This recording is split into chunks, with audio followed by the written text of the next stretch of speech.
Napahanga nga ni Lorena ang mga tao sa City Jail dahil nga sa mga nagsitakasan ang mga kasamahan niya. Ngunit tanging siya na lamang ang naiwan doon. Kaya naman sa interview sinabi niya ang kanyang kabutihan ang maglalabas sa kanya. Kung saan may pagkakataon na saan siya na gawin ang bagay na tumakas na lamang sa naturang kulungan. Ngunit hindi niya ginawa dahil alam niya na kasalanan iyon. Minsan na nga siyang nagkamali, ayaw na niyang masaktan ang kanyang mga mahal sa buhay. Subalit, ang bidabidang si Ronnie ay talagang naroon din siya at nang usisa. Sinabi pa niya na huwag maniwala ang mga nag-interview kay Lorena, malamang nagpapaawa effect lamang siya. Nagdadrama lamang siya sa lahat. Ngunit ang totoo, ang katotohanan ay nagsisinungaling lamang siya. Ang nangyari sa kanyang pagkakulong. At ang pagkamatay nga ni Joy ay talagang pinagplanuhan umano ayon kay Ronnie. Talagang gagawa si Ronnie ng paraan kung paano madidiin itong si Lorena. Kaya naman hindi na natiis ng kanyang kapatid at sumagot na ito na hindi siya dapat makikialam at magsasalita ng mga ganoong bagay. Maraming dinana si Lorena at hindi niya alam yun. Kaya wala siyang karapatang magsalita ng kung ano-ano. At dahil nga dumami na nga ang tensyon sa loob nga ng City Jail, kaya naman minabuti na nga sila na paalisin dahil nagdudulot sila ng kaguluhan at hindi naging maayos ang pag-interview dito kay Lorena. Nalulungkot si Lorena sa mga ilan pang oras at ilan pang araw na kanyang dinana sa loob ng kulungan. Hindi lang yun, ay may naging epekto ang kanyang pagpapa-interview dahil nainis sa kanya ang mga ibang kasamahan niya dahil umano ay siya ay nagbida-bida. Kaya naman siya ay pinagtulungan sa loob ng kulungan. Akala ni Lorena ay katapusan na nga niya sa loob ng kulungan dahil nga mababangis ang kanyang mga kasamahan. Mabuti na lamang at nagawa pa rin niyang iligtas ang kanyang sarili. Nakaligtas man si Lorena sa pang-aapi ng kanyang mga kasamahan ay hindi pa rin maiwasan ang lungkot sa kanyang mga mata.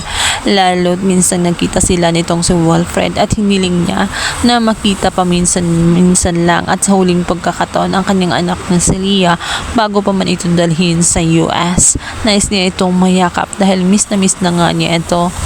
Subalit tila mag-aantay lamang siya sa wala sapagkat itong si Ronnie ay gagawa ng paraan kung paano makumbinsin itong si Wilfred na wag nang ipakita nga itong si Leah dahil para sa kanya masamang impluensya itong si Lorena para sa kanya. Ang buong akala nga nitong si Lorena ay naawa sa kanya itong si Wilfred matapos niyang marinig na mayroong bisitang paparating. Na-expect niya na ito ay si Leah, ngunit as usual ang bruha niyang kaaway na ito ngang si Ronnie kung saan sinusigurado at gustong makita ang kanyang pagkadismaya gayong umaasa siya na si Leah ay kanyang makakayakap at makakausap sa huling pagkakataon dahil nga sa hinadlangan niya ito ay ito na nga ang nagpakita sa kanya. Kaya naman itong si Aling Pilar ay nainis na nga ng husto dito kay Ronnie. Naiinis siya dahil tuwing may gustong gawin itong si Lorena, lagi na lamang humahadlang itong si Ronnie. Kaya tingin niya siya ay napaka-kontrabida pagdating nga kay Lorena. Nainis siya, kaya naman ito'y nasa bunutan na nga niya ng oras. Maging ang kanyang kapatid na si Tristan ay naawa at nahabag na rin sa kanyang kapatid na si Lorena. Awang-awa siya. Gayon namang si Ronnie ay tila tuwang-tuwa pa sa sinapit ng kanyang ate. Kaya naman nainis siya at binantaan niya itong si Ronnie na sa oras nga na mapatunayan na ang kanyang kapatid na si Lorena ay wala talagang kasalanan. At sinisigurado niya na babalikan niya itong si Ronnie at titiyakin niya na ito ay ang makukulong. Subalit hindi takot nga itong si Ronnie dahil panatag na panatag siya sapagkat nabayaran niya itong si Mang Dolfo at ipinatago niya ito kaplit ng malaking halaga. Binigyan niya ito ng bahay at binigyan din niya ito ng sasakyan para lamang itikom niya ang kanyang bibig at huwag nang magsalita sa kung ano man ang kanyang natuklasan sapagkat ayaw ni Ronnie na ilabas ni Mang Dolfo ang katotohanan kahit na alam na nga nitong si Lorena na sinabi noon ni Mang Dolfo na hindi siya ang nakita niyang pumukpok. Iba ang pumukpok kay Joy, kaya natitiyak niyang walang kasalanan itong si Lorena. Titiyakin at gugustuhin kasi ni Ronnie na si Lorena ang aako sa kasalanan na iba naman ang gumawa.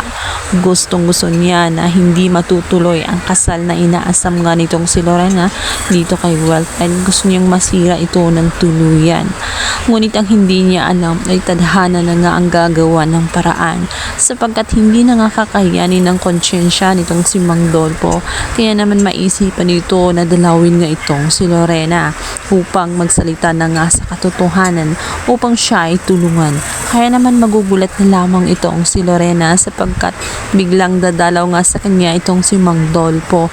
Bagay na ikinatuwa niya dahil matagal na nila itong hinahanap ngunit hindi nila ito makita-kita. Kung sa pangalawang hearing ay nadidihado na nga itong si Lorena sapagkat nagsalita nga ang naturang pulis na nakikita sa kanya.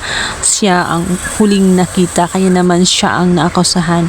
Ngunit ngayong may magsasalita na napapanig laban sa kanya ay natitiyak niya na malaki ang laban niya gayong magsasalita na nga itong si Mang Dolpo sa katotohanan.